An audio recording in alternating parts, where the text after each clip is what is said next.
वो सबके बीच हम भेज रहल बानी कि बाबा साहब के कि गले में हड़िया कमर में झाड़ू बांध के घुमावल जा। उस समय के गीत बार वो सब अगर जो अच्छा लगे तो प्यार आशीर्वाद दी हम। अरे विपद के मारल ऐसा रोहली समैया हो खेवैया विपद के मारल ऐसन रोहली समैया हो खेवैया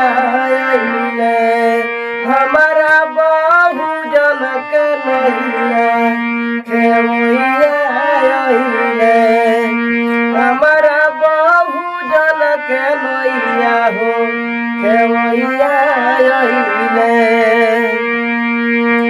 अरे खेवैया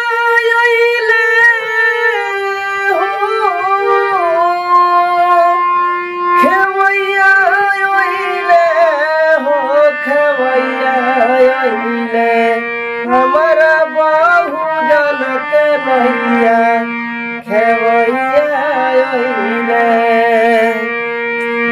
राम जी राम के रोहले 14 हमारा तानवा